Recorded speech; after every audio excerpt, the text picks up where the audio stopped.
बाळांनो काळजीपूर्वक लक्ष द्या। एक्झाम्पल 2 नंबरचं घेतलेलं आहे, पेज नंबर 51। एक आणि एक गणित सोडवून दिलेलं आहे, काळजीपूर्वक बघा। A train travels 360 kilometre with uniform speed. The speed of the train is increased by 5 kilometre per hour. It takes 48 minutes less to cover the same distance. Find the initial speed of the train. बघा गणितात आपल्याला काय काय दिले बाळांनो। आता आपल्याकडे train आहे, गाडी समजू आपण, आपली जे काय 2 व्हीलर गाडी आहे किंवा 4 व्हीलर गाडी आहे, ती गाडी घेऊन आपण आपल्या गावा शेजारी गावाला गेलो, मोठ्या ठिकाणी गेलो, तर तिथं ते ठिकाणाने आपलं गाव असं दोघांच्यातलं अंतर किती आहे? 360 किलोमीटर अंतर आहे। मग जाताना तुम्ही 360 किलोमीटर अंतर गेला, जो टाइम लागलेला आहे, मग जास्त वेळ लागला। पुन्हा येताना तुम्ही काय सांगितलं त्या ड्रायव्हरला, तू बाजूला बस, मी गाडी चालवतो, मी 5चं स्पीड वाढवणार आहे। तुम्ही जाताना जे स्पीड होतं त्याच्यापेक्षा येताना स्पीड तुम्ही काय केलं, 5 किलोमीटरनं वाढवलं। मग जाताना वेळ जास्त लागला, येताना वेळ कमी लागला। आणि यांच्यातला जो डिफरन्स दिलेला आहे तो डिफरन्स आपल्याला दिलेला आहे 48 मिनिट। मग आपल्याला किलोमीटर पर आवर जर असेल तर या मिनिटाचं तास करून घ्यावे लागतात। मग जाताना लागलेला time is equal to distance by speed. समजा speed, let the initial speed of the train be x kilometre per hour. आता आपली गाडी जाताना x किलोमीटरने गेली तर वेळ किती लागला, टाइम किती लागला? टाइम बरोबर डिस्टन्स बाय स्पीड।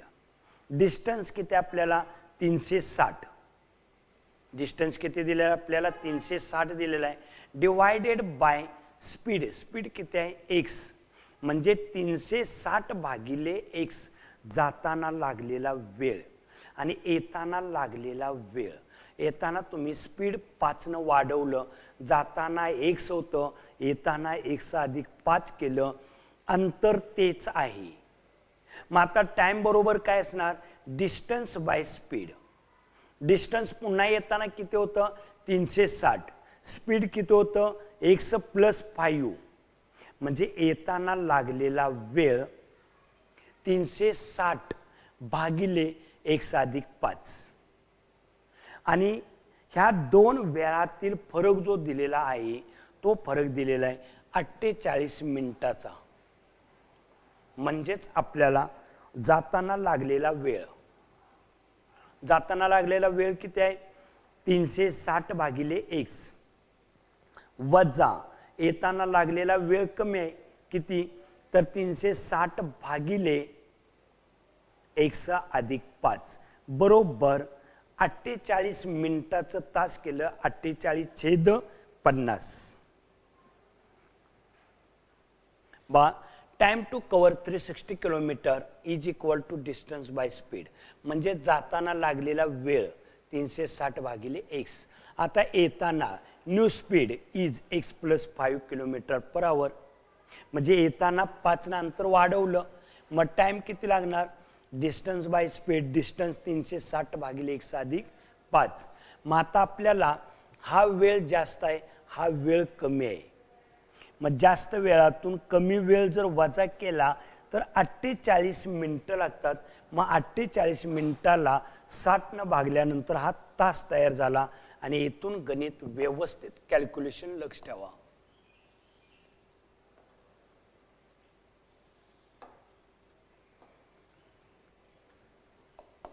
अगदी व्यवस्थित गणित सोडून देतो बाळांनो। 360 कॉमन काढला, कंसात 1/x अधिक 5 बरोबर 48/60, किंवा इथं तुम्ही भाग आलवला तर चालेल, 12 × 48, 12×5 = 60। 360 गुणिले 1, त्यातलं 360 काढलं, 1 राहिलं, वजा 360 गुणिले 1, 360 काढल्यानंतर 1/x अधिक 5 राहिला, बरोबर 12 भाग आलवलं। इथं अंशात 360 आहे, त्याचं पक्षांतर कुठं होणार, छेदात. म्हणजे आपल्याला हे 2 कंस राहिलं बरोबर 4/5 गुणिले 360. 48ला 60 न भागल्यानंतर तासात रूपांतर झालं, कारण हे किलोमीटर आणि टाइम घेतलेला आहे तासात, म्हणजे मिनिटाचं सुद्धा काय केला, तास तयार केला. 2 अपूर्णांकांची बेरीज वजाबाकी करताना छेद समान नसेल तर छेदांचा गुणाकार x + 5, तिरका गुणाकार अंशात x + 5 मायनस x1 x, कंस काढा, x + 5 मायनस x गुणाकार x² + 5x बरोबर 4 न भागाला 4×1 4, 4 9 म्हणजेच 1/9/5/45. x ला x गेला का तर इथं प्लस साइन आहे, प्लसला मायनस गेला,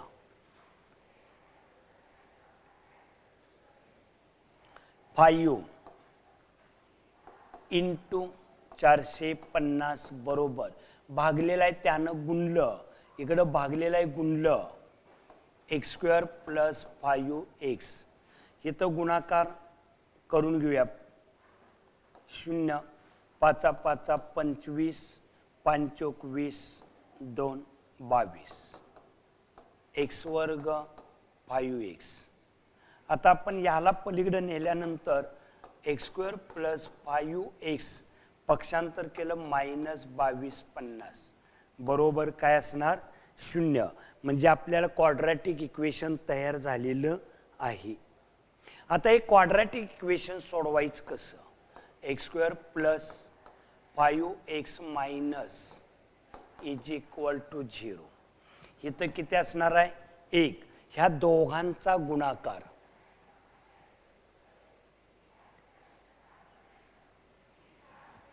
वजा 2250 बेन भागालवा किंवा 5 न भागालवा, 5 20 2 राहिलं, 5 5 25 0.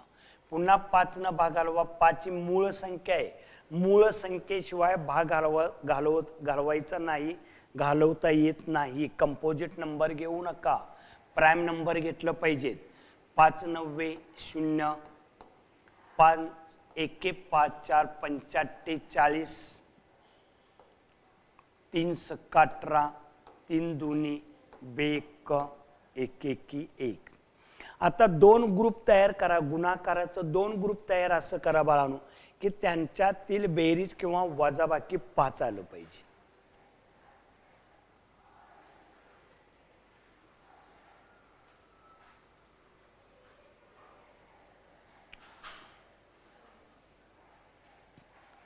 दोन आणि हे 5, 5 5 25 2 50 आणि हे 9, 3 त्रिक 9, 9 5 45, 50 45 मधला फरक किती झाला, 5. मग मिडल टर्मचं साइन मोठ्या संख्येला द्यायचं आणि वजा अधिकचा गुणाकार वजा, म्हणजे मिडल टर्म बाळून किती आलं आपल्याला इथं, मिडल टर्म बरोबर 50 मधून 45 गेलं, 5 आलं. म्हणजे आपल्याला मिडल टर्म बरोबर आहे, फर्स्ट टर्म आहे तसा घ्या, त्या दोघांपैकी कोणतीही संख्या पहिल्यांदा घेतली तरी चालेल, अधिक 50x वजा 45x आणि वजा 22 50 बरोबर 0. आता कॉमन काय काढायचं बघा, x कंसात x + 50. आता आपल्याला इथं कॉमन जर काही समजत नसेल लवकर तर आपला x कॉमन म्हणजे आत x राहणार आहे, म्हणजे 45 कॉमन काढला, वजा वजांचा गुणाकार अधिक 45 50 बरोबर 0. दोघं इक्वल आले बाळांनो. x - 45 बरोबर 0, x अधिक 50 बरोबर 0 और x वजा 45 बरोबर 0. काय करायचं, x बरोबर, आता बरोबर चिन्हाच्या अलीकडे अधिक आहे त्याला पलीकडे नेलं, वजा 50, x is equal to 45. x आपण काय घेतलेला आहे, स्पीड घेतलेला आहे. Speed can not be negative. Speed negative कधी असतं का, नाही, पॉझिटिव्ह असतं. म्हणजे आपल्याला x बरोबर 45 घ्यावं लागल, ही वजा 50 ही किंमत घेता येणार नाही. Okay, bye bye. जाणाऱ्या टाइम मधून येणारा टाइम वजा केला, बरोबर 48/60. 48 मिनिटाला 60 न भागले की तासात रूपांतर होतं बाळांनो. 360 कॉमन काढला, दोघांचा गुणाकार, तिरका गुणाकार, आणि इक्वेशन तयार कोणतं झालं बघा, एक्सचा वर्ग अधिक 5x वजा 2250 बरोबर 0. पुन्हा त्याचं फॅक्टर इकडे पाडून दिलेत बघा तुम्हाला, ते फॅक्टर व्यवस्थित बघा आणि त्याच पद्धतीनं तुम्ही गणित सोडवा. जर समजा तुम्ही तोंडी फॅक्टर काढायला गेला की गणित चुकणार, आणि ज्याचं परफेक्ट झालेलं आहे फॅक्टर काढायचं त्यांनी असं पण नाही सोडवलं तर चालेल, किंवा काही वेळेला तुम्हाला असं सुद्धा सांगितलं जाईल, असं सुद्धा काही वेळेला गणित चुकतं. इथं गणित तुमचं 100% चुकणार नाही. त्या मेथडनं गेला तर 100% गणित चुकणार नाही. ह्या पद्धतीनं तुमचं गणित चुकू शकतं. म्हणजे आपल्याला इक्वेशन सोडून x इज इक्वल टू -50 और x is equal to 45, but speed is in never negative, x is equal to not -50. x is equal to 45 घेतलं. Initial speed of the train is 45 kilometre.